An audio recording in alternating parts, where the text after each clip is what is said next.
Hey there, and welcome to Oh Happy Plants, where you'll learn how to care for your plants like an expert. I'm Veronica, and I've spent more than 12,000 hours caring for thousands of houseplants in hundreds of locations. I've dealt with every issue under the sun, and I want you to avoid that pain. Join me and grow your green thumb with Oh Happy Plants. Now, special thanks go to Oh Happy Plants members. Because of you, we're reforesting the world with the help of One Tree Planted. For every month of membership, you also plant a tree. For more information, check out ohhappyplants.com. This is all about pot setup, or how to not be an idiot and dump water all over your table like me 8 years ago. Now seriously, I can't begin to tell you how much furniture I ruined by overflowing those dinky little saucers. I thought I knew what I was doing, but guess what? There's an easier way. Now, you might be thinking, what the heck is this even about? Why does this matter? Pot setup is actually an important piece of plant care. The method I teach is what I learned from my work in the houseplant industry, and after trying every method, I'm convinced that this is the method that's by far the best. You can improve your root health, you can definitely diagnose root issues easier with this method, you'll prevent furniture damage, and it also allows for easier watering and repotting. Now, most plant parents I know will plant things right in the decorative container. This practice is known as direct planting, and it's actually the most difficult way to keep your houseplants healthy. Direct planting can lead to poor soil drainage and root rot, overflowing saucers that wreck your furniture, and also improper watering because it's hard to tell what's going on inside the pot, especially if there's no drainage in there. And so a lot of people will buy pots and drill holes in them, and then they have to find an ugly saucer too, so this will avoid the ugly plastic saucer on the outside of the pot, because nobody likes that. So the plant you choose is going to determine your next steps. When you choose a plant, you might need to repot it before you set it up, but typically nurseries will repot plants shortly before sale because they allow them to grow and grow and grow while they're at the nursery. And I'm talking about the giant growing fields in California and Florida here in the US, or Hawaii.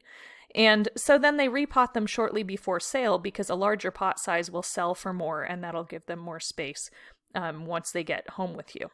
Usually plants don't need to be repotted or upsized at the time of purchase because of this, and so if you do need to repot, definitely do that first, but typically you won't need to if it's a brand new plant. So next, find the decorative pot you'll keep it in. Be sure the nursery pot will fit inside the decorative pot with a bit of room to spare on all the sides so it can slide in and out easily. And be sure to measure the nursery pot across the top if you're going shopping, and possibly the height as well if you like weird-shaped decorative pots, and take that measurement with you when you go pot shopping. If you do need to repot, do so into another plastic nursery pot. You can check out our Why Not Repot video for more info on how to decide if it's time to repot, because you may do it way too much. Most people do, and trust me, I used to be one of those people. I didn't learn much about plants until I started this job, and I had houseplants for probably 14 years at that point. So you'll notice that decorative pots come in many materials. Here I've got painted wood, metal, and both glazed and unglazed ceramic. Pots are also made out of fiberglass, plastic, and fabric or wicker baskets. Of all of these choices, the only pots that I would actually trust to be watertight are the glazed ceramic and plastic ones, and that's only as long as they don't have a hole in the bottom, obviously. The other ones can either leak, or in the case of like metal or wood, wood can absorb water, metal can react with water, and that could cause, like this pot is copper, this metal one I have here, that can cause some reactions with the water, and then eventually it could poison your plant. And so it's very important to make sure you have something between your plant and the pot. So you'll notice that some pots you find in stores also have holes and some do not, and there's a simple reason for this. Pots designed for indoor use do not have holes because they're meant for the setup shown in this video. Pots designed for outdoor use must have a hole, otherwise they're going to fill with rain and drown your little plant friend living inside, and we definitely don't want that.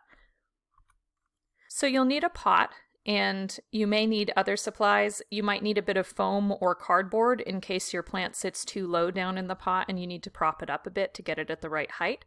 And you'll also need a saucer, especially if you're using foam or cardboard underneath, and definitely if the plant is in a pot that's reactive or wood leaking or has a hole in it or something like that, just to hold the water and keep it away from your furniture.